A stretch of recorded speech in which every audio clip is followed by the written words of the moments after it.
Pangsanlibutang ulat.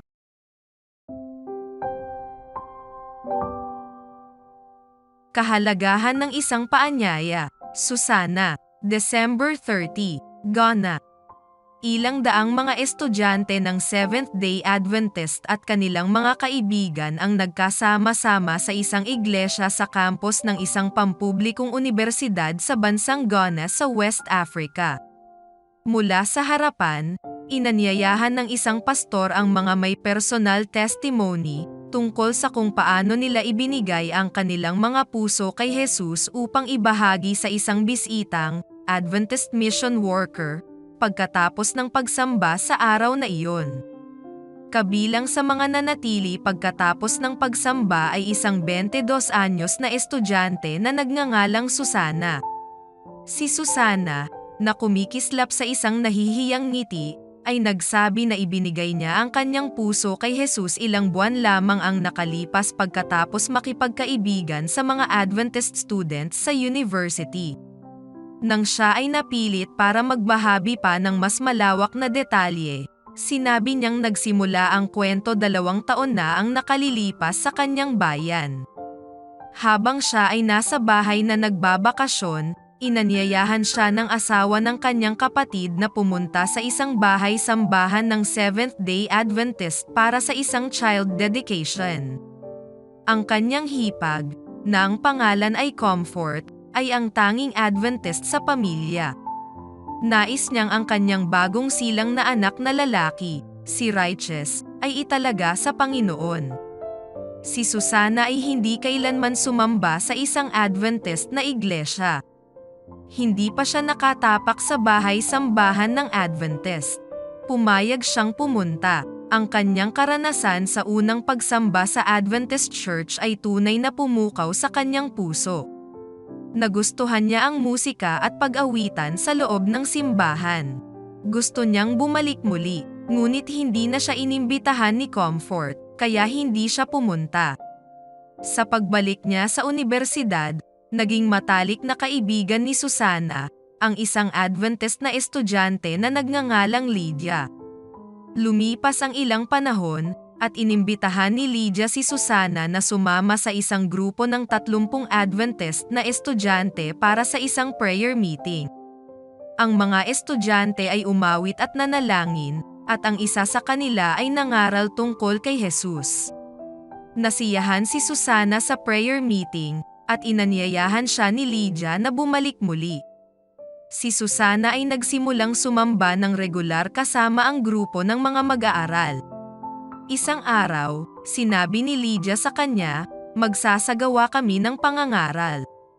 Gusto mo bang sumama sa amin? Ang mga mag-aaral na Adventist ay nagplano na gamitin ang ilang panahon ng semestral break sa pamamagitan ng pagbabahay-bahay sa isang bayan na mga 12 milya, 20 kilometers, mula sa unibersidad. Inaanyayahan ng mga estudyante ang mga tao na dumalo sa mga evangelistic meeting sa gabi. Isang pastor ang mangangaral sa mga pulong. Pumayag si Susana na tumulong. Sumama si Susana sa 25 Adventist students sa pagbabahay-bahay sa umaga at pagkatapos ay pagdalo naman sa evangelistic meeting sa gabi.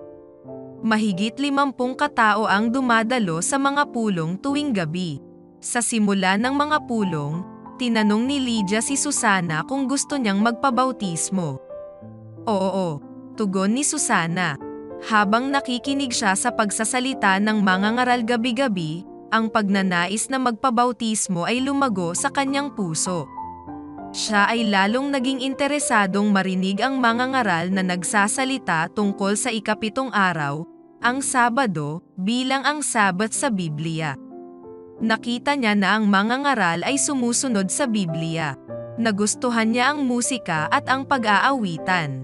Alam niya kung ano ang gusto niyang gawin sa susunod.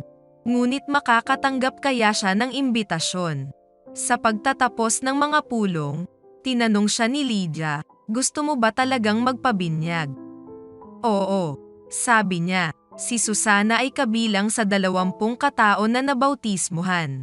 Labis ang tuwa ni Lydia nang pag-ahon ni Susana mula sa tubig at niyakap siya ng mahigpit.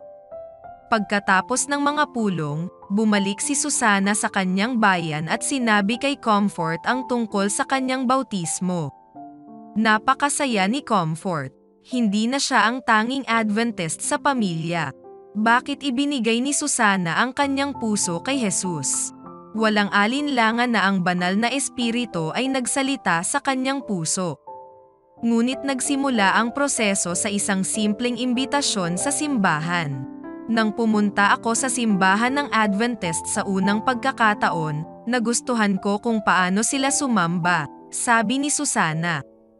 Pero hindi na ako inanyayahang muli, kaya hindi na ako bumalik. Naghintay ako ng isa pang imbitasyon. Pagkatapos ay inanyayahan ako sa universidad, pumunta ako, at ako ay naging isang Adventist. Ang bahagi ng ating 13th Sabbath offering ngayon ay makakatulong sa pagpapalawak ng Adventist education na may 2 proyekto sa West Central African Division. Ang pondo ay mapupunta sa pagtatayo ng mga bagong silid-aralan at dormitoryo sa Nursing and Midwifery Training College sa Ghana, kung saan nag-aaral si Susana, at ang pagbubukas ng isang bilingual school sa Cameroon kung saan matututo ang mga bata tungkol kay Jesus sa French at English. Salamat sa iyong masaganang handog ngayon.